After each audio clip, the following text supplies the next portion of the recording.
Dearest nephew, if you are reading this, it means my long life is finally drawn to a close, and I must pass along the family property to my most eligible next of kin, which is you. Being a single man in his youth with few social obligations, you are the prime candidate to undergo this venture. Just imagine it, your own private island with a lavish mansion, breathtaking scenery, full amenities, even Wi-Fi, and never having to work another day in your life. And all you got to do to leave the dreary world of the 9-to-5 wage slave is to pack your bags. But I think I might be getting ahead of things. Allow me to introduce myself. You've never met me personally, but I am your father's Uncle Stanley, your grandmother Constance's cousin. Given my less than respectable lifestyle in my youth and my disappearance 60 years ago, it would not surprise me if the memory of me had been conveniently swept under the rug. I gather my life before undertaking this lifelong vacation bears similarity to yours. I kept to myself with little social interaction, disinterest in work and studies, and with nothing to occupy my time but my vices. And much like yourself and those before me, I was in my early 20s when I got a letter from a forgotten relative with a deal of a lifetime. Since then, my entire life has been spent in luxury and peaceful isolation. I kept up to date with the outside world through newspapers, television, and the internet. Supplies arrive regularly at the dock, and I have never found myself wanting. I enjoyed many hobbies such as fishing, swimming, gardening, island chores, and even did a spot of riding. Now, as I feel my age catching up to me, I must pass along this paradise and prepare its new tenant, or should I say caretaker, for what awaits you should you choose to take up this offer. For while your life here will be luxurious, nothing is free, and there are a few simple responsibilities you must keep tabs on. That and living in isolation means you must be aware of any and all hazards so as not to find yourself caught with the proverbial thumb up the keister. Don't worry, our family has enjoyed this island for generations, and through almost 3 centuries of trial and error, we've had this place figured out to a T.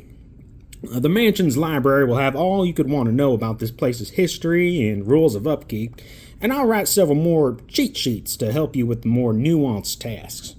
But for the sake of brevity, this letter will get you up to speed on the process of getting you settled on your arrival. Should you accept the responsibility, a car will pick you up at first light the day after you open and read this letter. And don't ask how it knows the address, just be ready at the curb with your belongings. Don't leave anything behind that you want to lose, as you won't be coming back. From there, you'll be driven to port, where your driver will point out the ship waiting to take you to your new home. The crew will load your belongings. Under no circumstances are you to offer to help them, but do be sure to thank them for their services. They're persnickety about these things, and besides, you're about to begin your new life of leisure.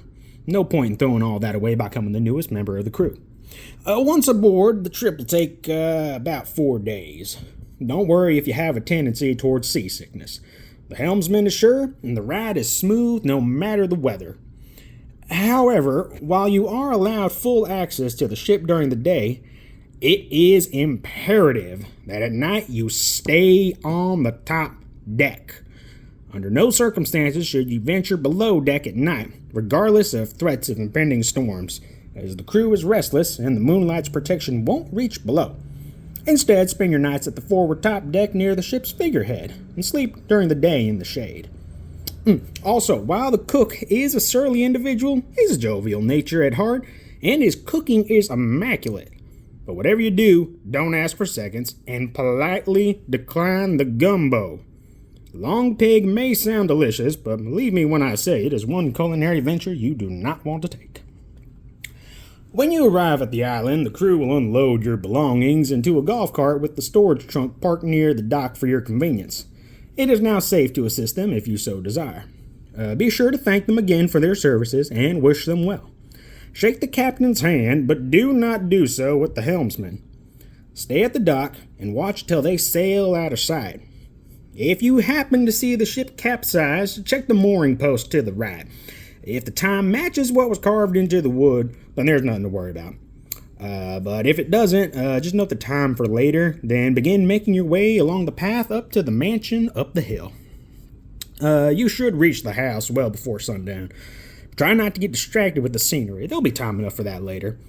The front door should be unlocked, but when you first arrive, pass it up and instead park the cart to the right of the mansion by the greenhouse. You can leave your belongings there. They'll be moved to your quarters that night after you familiarize yourself with the house a bit.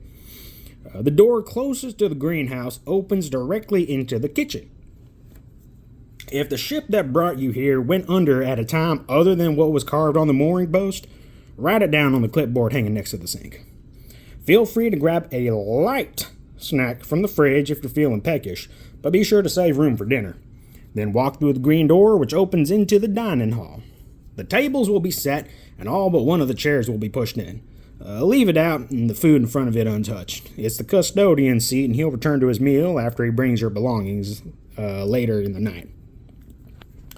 From the dining hall, you're going to walk to the main foyer. Take your time to appreciate the marble staircase and see if you can make out the faint impressions left by feet from 3 centuries of our family treading up and down them. Make your way up to the 3rd floor landing and take a right. The opulent door at the end of the hall is the master bedroom, but do not enter there, as the custodian sleeps there between tenants, and he values his privacy. Instead, politely knock 3 times, and announce that you are the new occupant and will be requiring him to return to his assigned quarters by the morning. Then go back downstairs to the dining hall, where your own dinner will be waiting for you at the main table. After supper, be sure to stack your plates and utensils neatly. You want to make a good impression with the custodian.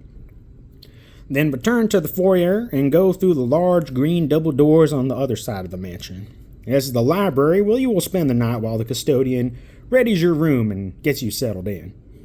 The armchair by the fireplace is quite comfortable, and in my recent years I find myself comfortably sleeping here more than the master bedroom. While there is an extensive collection of books, I guess that you'll be more interested in the small paper taped to the underside of the coffee table with the Wi-Fi password.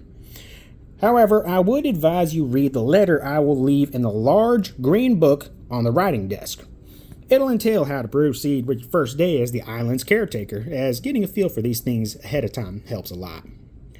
By about 9:45 p.m., close and lock all the locks on the double doors, and check to ensure the window locks are in place and not loose.